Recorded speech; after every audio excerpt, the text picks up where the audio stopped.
The sting of betrayal is a cold fire. It sears the soul, leaving an indelible mark. It is the moment a man looks into the eyes of someone he trusted and sees only a stranger, or worse, an enemy. This is not a story of tears, but of hardening. It is the brutal dawn after the illusion of safety has been shattered. What follows is not weakness, but a profound recalibration of the spirit. A man does not break from betrayal. He is reforged. He learns the fundamental lesson that the world is not inherently benevolent, and that trust is a currency earned, rarely given freely. The first true betrayal is a crucible burning away the soft tissue of naive expectation. It reveals the stark architecture of reality, where self-reliance is not a virtue, but a necessity. He understands, in a way he never could before, that his own judgment must be his ultimate arbiter. The warm glow of misplaced faith is extinguished, replaced by the sharp, clear light of discernment. This is the birth of the vigilant mind, the disciplined heart. A man who has been betrayed learns to observe. He watches the subtle shifts in demeanor, the faint tremor in a voice, the averted gaze. These are no longer mere observations. They are data points in the ongoing assessment of character and intent. He builds a fortress around his inner world, not out of fear, but out of wisdom. Each breach, each violation becomes a lesson etched into his very being. It teaches him that vulnerability, when unearned, is a fatal flaw. The fortress walls rise higher, not to imprison him, but to protect the core of his being from further exploitation. He learns that true strength lies not in expecting the best from others, but in being prepared for the worst. This resilience is not built on optimism, but on a sober understanding of human fallibility. He begins to see that the greatest betrayal is often self-betrayal, the act of allowing oneself to be deceived by a false narrative, by the comforting lie. He learns to question his own assumptions, to interrogate his desires, to hold his own beliefs up to the cold light of reason. The external wound becomes an internal discipline. This process is painful, yes. It strips away layers of comfort and ease.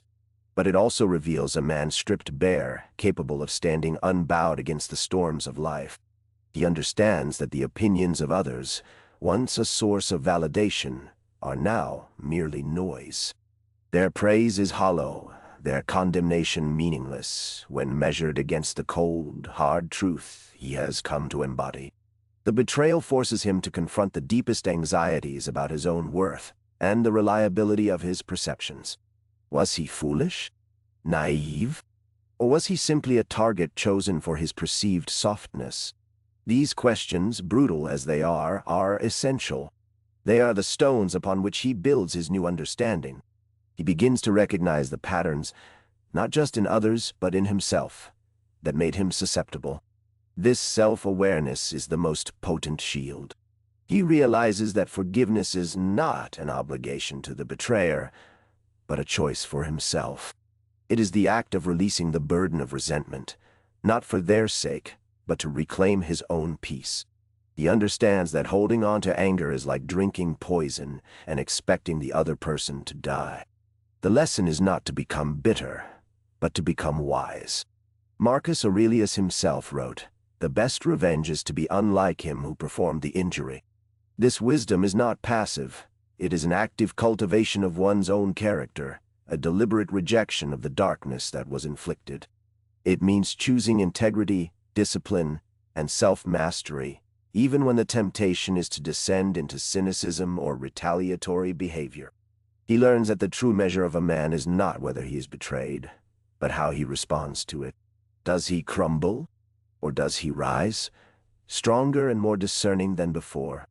The shattered trust becomes a catalyst for a deeper understanding of honor, loyalty, and the true meaning of commitment. He recognizes that the bonds worth having are those forged in mutual respect and unwavering integrity, and that such bonds are rare and precious. He learns to cultivate silence not as an absence of speech, but as a space for contemplation, for assessing truth before speaking, for guarding his own counsel. The noise of deception fades when replaced by the quiet strength of inner certainty.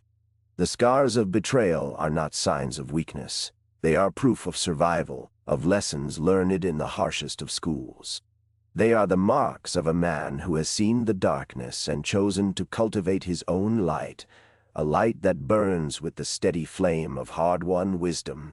This is not the end of vulnerability, but the end of foolish vulnerability. It is the beginning of discernment, of a protective strength that comes from understanding the true nature of things.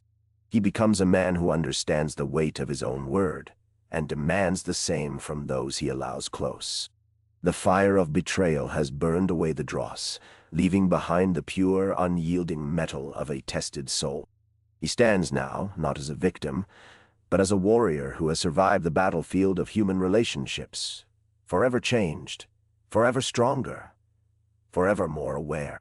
He understands that the greatest fidelity is to oneself, and that the most profound betrayal is to abandon that core truth. The sting of betrayal is a cold fire. It sears the soul, leaving an indelible mark. It is the moment a man looks into the eyes of someone he trusted and sees only a stranger, or worse, an enemy. This is not a story of tears, but of hardening. He is reforged. He is now a man who carries the wisdom of the scar, a testament to the truth that from the deepest wounds, the most profound strength can emerge.